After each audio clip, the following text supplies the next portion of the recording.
Google like speed. Google को speed पसंद है और अगर आप गूगल का यूआरएल ओपन करें तो वो बहुत ही तेज़ी से लोड होता है। ना सिर्फ ये तेज़ी से लोड होने वाला जो वेबसाइट है वो ना सिर्फ गूगल अपनी वेबसाइट रखता है, बल्कि वो लोगों से भी कहता है, यानी कि यूज़र्स से कहता है कि वो भी जितनी वेबसाइट्स हैं वो उनके यूज़र्स को भी तेज़ी से लोड होती हुई मिलें। तो इसी वजह से गूगल ने स्पीड को एक रैंकिंग फैक्टर बना दिया। रैंकिंग फैक्टर से मुराद कि गूगल अब स्पीड को मेजर करता है कि कितनी देर में कौन सी वेबसाइट लोड हो रही है, और अगर वो लेट लोड हो रही है तो गूगल आपको पेनल्टी भी डालता है। पेनल्टी आपको कैसे डालता है? वो आपको रैंक नहीं करेगा और वो उन वेबसाइट्स को रैंक करेगा जो एक्चुअली जल्दी लोड होती हैं। सो गूगल की रिसर्च के मुताबिक, गूगल ने बेसिकली ये काम रिसर्च से किया है और रिसर्च के मुताबिक कुछ ये स्टैट्स गूगल को मिले हैं जिसकी वजह से गूगल बहुत सीरियस है स्पीड के बारे में, और ये स्टैट्स गूगल ने हमें दिखाए हैं कि किस तरह से स्पीड मैटर करती है। तो मैं आपको उसके बारे में बताता चलूँ कि अगर आपकी वेबसाइट 1 सेकंड से 3 सेकंड तक लोड टाइम लेती है तो यूज़र 32% जो है बाउंस रेट वो बढ़ जाता है। बाउंस रेट का मतलब ये है कि आपकी वेबसाइट से अगर कोई विज़िट करे और वो विज़िट करते हुए उसी पेज से छोड़ जाए, उसको बाउंस रेट कहते हैं।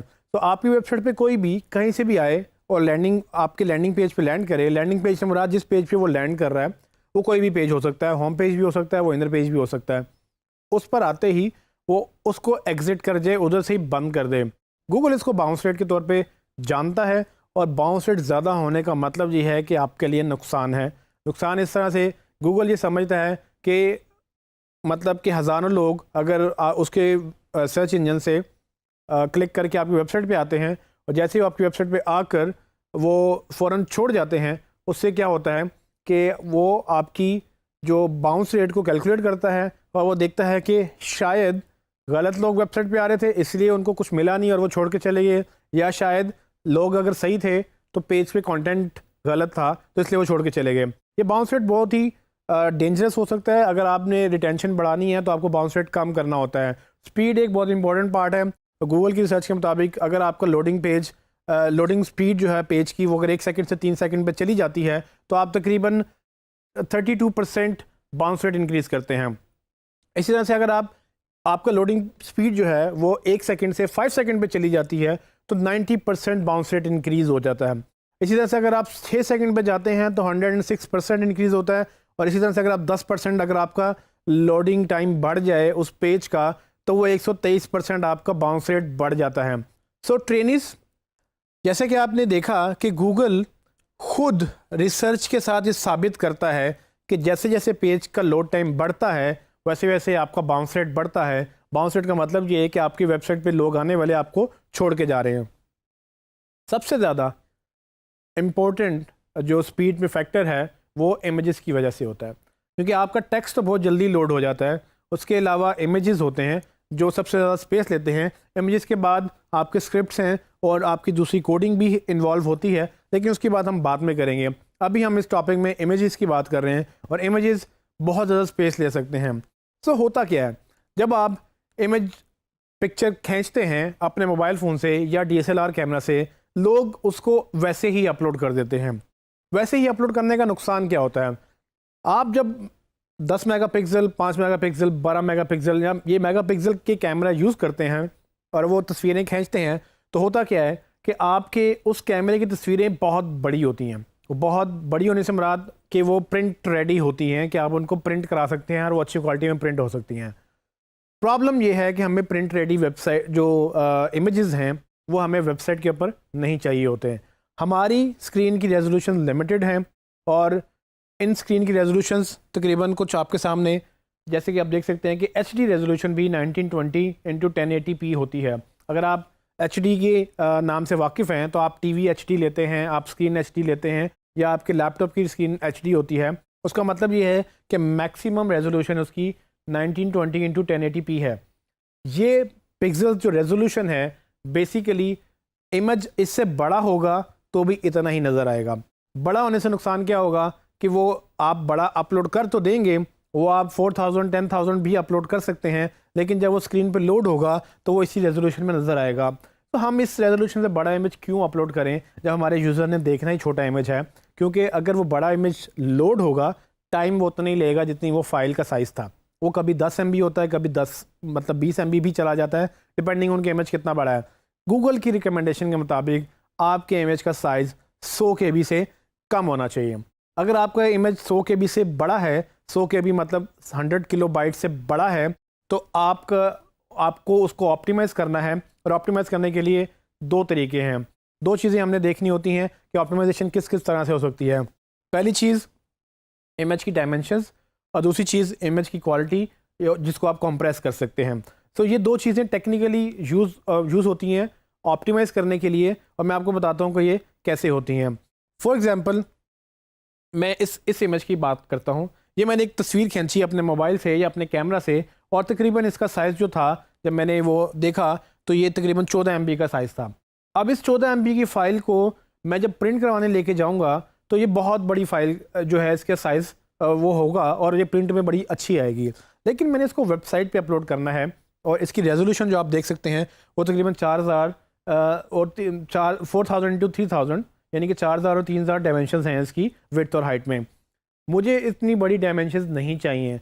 सबसे पहले मैं क्या करूँगा, इसकी डायमेंशंस कम करूँगा, और फिर दूसरा काम मैं क्या करूँगा कि इसके मैं कंप्रेस करूँगा ताकि इसकी कलर क्वालिटी स्क्रीन के बराबर आ जाए। प्रिंट वाली क्वालिटी नहीं चाहिए, क्योंकि वो प्रिंट वाली क्वालिटी में आपको कलर ज़्यादा चाहिए ताकि प्रिंटर उसको पिक कर सके, तो हमें वो क्वालिटी वेब पे नहीं चाहिए होती है।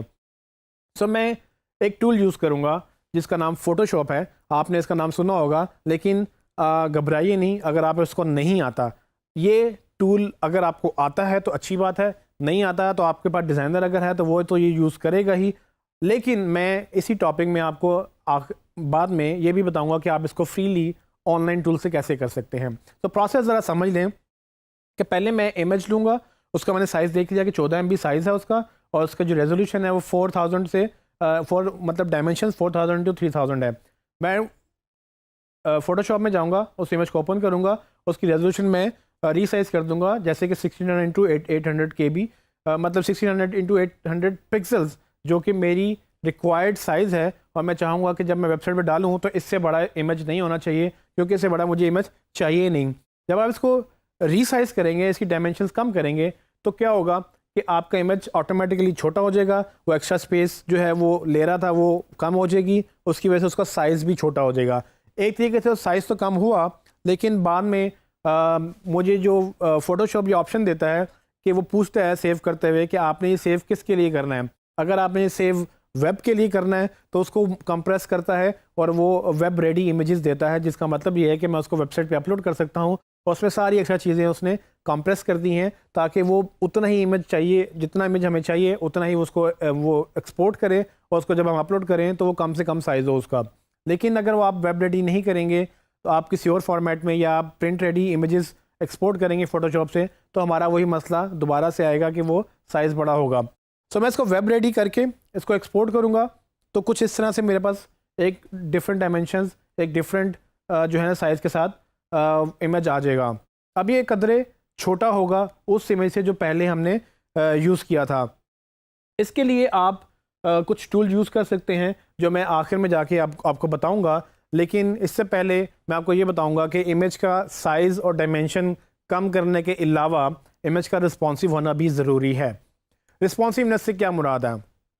अगर आप किसी वेबसाइट को विज़िट करें तो आपको कुछ इस तरह से वो उसका डिस्प्ले जो है वो डिफरेंट स्क्रीन पे डिफरेंट नज़र आता होगा। सो आप जिस दुनिया में हम रह रहे हैं आज के दौर में, सबके पास मोबाइल हैं और सबके पास डिफरेंट लैपटॉप हैं, डिफरेंट स्क्रीन्स हैं, इवन कि टीवीज़ पे भी लोग अब कंप्यूटर यूज़ कर लेते हैं। सो आपकी वेबसाइट किस स्क्रीन पे किस तरह से नज़र आ रही है, इसको रिस्पॉन्सिवनेस बोलते हैं। रिस्पॉन्सिवनेस का मतलब कि आपकी वेबसाइट उस स्क्रीन के साइज़ को किस तरह से रिस्पॉन्ड कर रही है। अगर वो स्क्रीन का साइज़ छोटा है, जैसे कि मोबाइलों में छोटी स्क्रीन होती हैं, तो आपकी वेबसाइट वहाँ कैसे नज़र आ रही है, टैबलेट पे कैसे नज़र आ रही है, डेस्कटॉप पे कैसे नज़र आ रही है, और अगर आप टीवी पे भी खोलें तो वो कैसी नज़र आएगी। तो एक इमेज इस तरह से वेबसाइट पे लगना चाहिए कि वो रिस्पॉन्सिवनेस को कैटर कर सके, वो रिस्पॉन्सिवनेस फ्रेंडली होना चाहिए। अगर आप इमेज लगाएं छोटी स्क्रीन पे वो कट जाए, वो रिड्यूस ना हो, उसका साइज़ बैलेंस आउट ना हो, तो इमेज बुरा लगेगा। सो ये दो चीज़ें आपने ध्यान में रखनी है, एक उसका साइज़ और एक उसकी रिस्पॉन्सिवनेस, ये दोनों आपने बेहतर करनी है साइज़ के लिए हमें दो चीज़ें फर्दर देखनी होती हैं, जिसमें हम उसकी डायमेंशंस देखते हैं कि वो कितनी चाहिए हमें और वो कितनी इमेज की डायमेंशंस हैं, उसको हम छोटा करते हैं और उसके बाद हम उसका कंप्रेशन देखते हैं कि हमें कितनी क्वालिटी में वो चाहिए, उस कंप्रेशन को हम कम करते हैं। मैं भी आपको एक लाइव डेमो दिखाता हूँ जिसमें आप एक फ्री ऑनलाइन वेबसाइट यूज़ करके अपने इमेजेस को छोटा कर सकते हैं, लेकिन इसके लिए बहुत सारी एप्लीकेशन भी अवेलेबल हैं। डिपेंडिंग ऑन कि आप कौन सा सिस्टम यूज़ करते हैं, आपको बहुत सारे टूल्स मिल जाएंगे जो आप डाउनलोड कर सकेंगे। अगर आप नहीं करना चाहते हैं तो आप इस वेबसाइट को भी यूज़ कर सकते हैं। तो आइए देखते हैं कि ये कैसे होता है। जैसे कि आप मेरी वेबसाइट पे देख सकते हैं कि इसमें मैंने एक वेबसाइट ओपन की है resize.net। ये एक वेबसाइट है जिसमें आप फ्रीली अपने इमेजेस को रीसाइज कर सकते हैं, उसको कंप्रेस भी कर सकते हैं। लेकिन अगर आपको लगता है कि आपको और टूल्स चाहिए तो आप सिंपल गूगल में जाएं और इमेज रीसाइजिंग टूल्स आप सर्च कर सकते हैं, या इमेज ऑप्टिमाइजेशन टूल्स भी आप सर्च कर सकते हैं। आपको बेशुमार टूल्स मिल जाएंगे जो आप डाउनलोड कर सकेंगे। लेकिन फ़िलहाल मैं इस टूल को यूज़ करते हुए मैं आपको एक इमेज ऑप्टिमाइज़ करके दिखाऊंगा। ये इमेज पाकिस्तान के इंडस रिवर के बारे में है। अगर आप मेरी स्क्रीन देख रहे हैं तो इसमें आप जैसे कि देख सकते हैं कि ये एक इमेज है जो बेसिकली पाकिस्तान में एक रिवर का इमेज है। और चूँकि मैंने इसको अपनी वेबसाइट पर लगाना है, मुझे ये अच्छा लग रहा है तो मैंने इसको डाउनलोड किया। अब मैं इसको अपलोड करने से पहले ये देखूँगा कि क्या ये इमेज वेब फ्रेंडली या एसईओ फ्रेंडली है कि नहीं, क्योंकि उसमें मुझे ये देखना है इसका साइज़ क्या है। अगर आप मेरी स्क्रीन के राइट साइड पे देखेंगे तो आपको नज़र आएगा कि ये बेसिकली JPEG इमेज है और इसका जो साइज़ है वो 1.2 MB है। हमने जैसे कि अभी अंडरस्टैंड किया कि इमेज का साइज़ तकरीबन KBs में होना चाहिए, तो जितना आप इसको छोटा कर सकें उतना बेहतर है। और उसके बाद इसकी डायमेंशन अगर आप देखें तो ये डायमेंशन 4000 to 3000 डायमेंशन हैं इसकी। और ये डायमेंशन बेसिकली क्या है कि ये बहुत ज़्यादा हैं मेरी रिक्वायरमेंट से। तो मैं इस इमेज को अपलोड करूँगा उस वेबसाइट के ऊपर, इसको रीसाइज़ करूँगा और इसको कंप्रेस करूँगा और फिर हम देखेंगे कि इसका क्या साइज़ बनता है। तो मैं वापस आता हूँ वेबसाइट के ऊपर, यहाँ मैं अपलोड इन इमेज पे क्लिक करूँगा और मैं उस इमेज को सिलेक्ट करूँगा और उसको ओपन कर लूँगा। जैसे मैं इसको ओपन करूँगा वो उसको अपलोड करेगा और मुझे एक प्रीव्यू दिखाएगा। जैसे कि आपने देखा कि इमेज अपलोड हो चुका है और वो मुझे ये बता रहा है कि ये इमेज 1 घंटे में डिलीट हो जाएगा। सो हमें इसको अभी फ़ौरन एक्सपोर्ट करना है। तो आप देखेंगे कि मेरे इमेज का जो साइज़ है उस इमेज का प्रीव्यू मुझे दिखा दिया है। मैं उस इमेज को क्रॉप नहीं करूँगा। क्रॉप का मतलब ये होता है कि एक्स्ट्रा चीज़ें, एक्स्ट्रा इन्फॉर्मेशन आप काट सकते हैं। तो इमेज मुझे पूरा ऐसे ही चाहिए, मुझे उसको काटना नहीं है, मुझे उसकी सिर्फ डायमेंशंस कम करनी है। तो मैं इस सेकंड ऑप्शन को छोड़ दूँगा और उसके बाद मैं जाऊँगा रोटेट इमेज थर्ड ऑप्शन पे, वो भी मुझे नहीं करना तो मैं उसको भी छोड़ दूँगा। फोर्थ पे वो मुझसे पूछ रहा है कि आपने इसको रीसाइज करना है या नहीं। तो आप देखेंगे कि मेरी रेजोल्यूशन जो थी 4128 इंटू 3096, ये वही रेजोल्यूशन है जो आपने मेरी स्क्रीन पर देखी थी पहले, जो अब मुझे डेस्कटॉप पे नज़र आ रही थी। अब मुझे इस रेजोल्यूशन को छोटा करना है, जो कि मेरी वेबसाइट से रिलेटेड, मेरी वेबसाइट पे अपलोड होने से मतलब जो भी मेरी वेबसाइट की रेजोल्यूशन है मैं उसको उतना करना चाहूँगा। सो आपने क्या करना है, यहाँ पर अपनी वेबसाइट की विड्थ बतानी है कि कितनी विड्थ आपको चाहिए। तो फॉर एग्ज़ाम्पल अगर मेरी वेबसाइट 1200 पिक्सल वाइड है तो मुझे 1200 चाहिए, मुझे उससे ज़्यादा विड्थ नहीं चाहिए। तो अगर आप इसकी विड्थ चेंज करेंगे और हाइट चेंज नहीं करेंगे तो इमेज वो ख़राब हो जाएगा। इसको मेक श्योर करने के लिए कि जैसे ही आप विड्थ चेंज करें आप जो है वो हाइट ऑटोमेटिकली चेंज हो जाए, उसके लिए आप एक कीप एस्पेक्ट रेशो का ये चेक मार्क चेक रखेंगे। इससे होगा ये कि जैसे ही आप इसको चेंज करेंगे उसके मुताबिक ऑटोमेटिकली वो भी कम या ज़्यादा होगा। तो अभी ट्राई करते हैं कि मुझे 4000 की जगह मुझे 1200 इसकी रेजोल्यूशन चाहिए। तो आप देखेंगे कि मैं 100% से 29% तक आ गया हूँ। ये एक्स्ट्रा इमेज का साइज़ जो था वो ख़त्म हो जाएगा। अब इमेज 4000 पिक्सल से कम होकर 1200 पिक्सल रह जाएगा और उसके साथ ही मेरी जो हाइट है वो भी कम हो गई है। सो विड्थ और हाइट मैंने एडजस्ट करनी है। आप इसको कस्टम भी कर सकते हैं, लेकिन मैं एडवाइस करूँगा कि आप एस्पेक्ट रेशो रखें और एक विड्थ चेंज करें ताकि हाइट ऑटोमेटिकली चेंज हो जाए। उसके नीचे मुझे इसमें कुछ एक्स्ट्रा वो फैक्ट्स नहीं चाहिए। ये इफ़ेक्ट्स जो है ना वो हमारे इमेज को ख़राब कर सकते हैं, तो मैं इसको नो फिल ऐसे ही रखूँगा। ऑप्शन 5 में वो मुझे कुछ और ऑप्शन दे रहा है बैकग्राउंड ट्रांसपेरेंट की, वो भी मुझे नहीं चाहिए। ऑप्शन 6 में चूँकि ये JPG इमेज था, जैसे कि आप मेरी स्क्रीन पे देख सकते हैं, तो हमें इसका फॉर्मेट भी चेंज नहीं करना, तो ये भी हमें नहीं चाहिए। आखिर में वो मुझसे पूछ रहा है कि आपने इमेज की क्वालिटी कैसी रखनी है।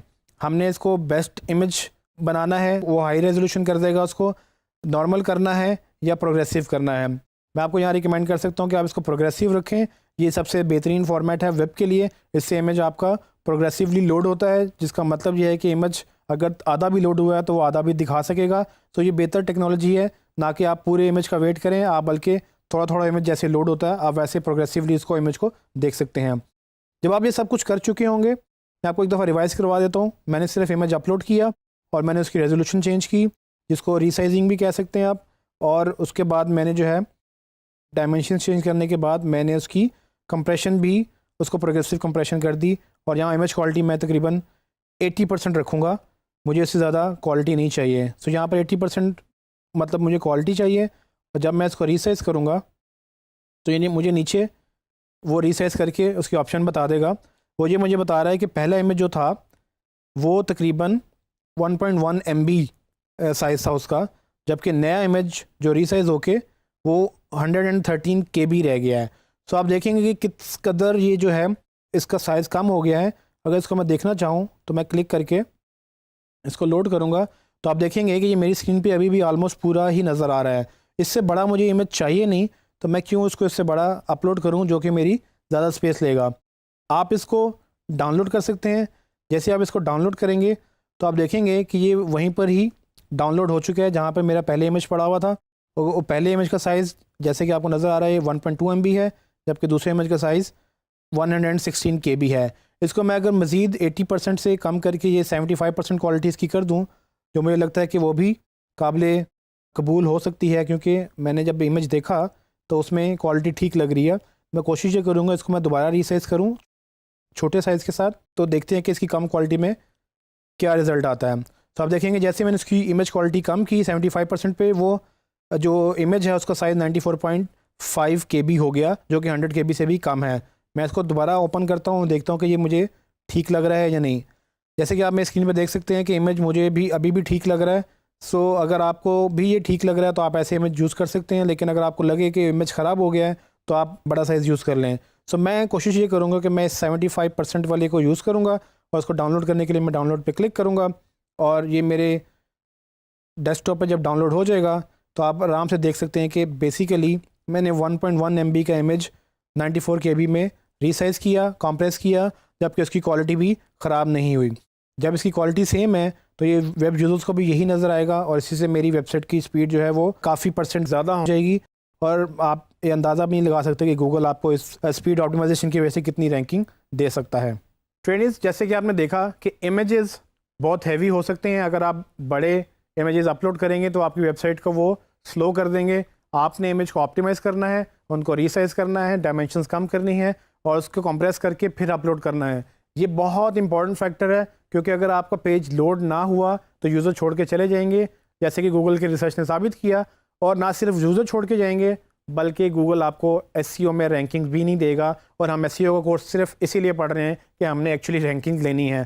सो ये बहुत बड़ा डिज़ास्टर है जो बहुत सारे लोग करते हैं। आपको इसको अवॉइड करना है और आपको प्रॉपर अपने सारे इमेजेस को कंप्रेस करके उसकी डायमेंशंस उतनी बना के जितनी आपको चाहिए फिर अपलोड करना है, ताकि आपकी स्पीड वेबसाइट की बेहतर हो जाए।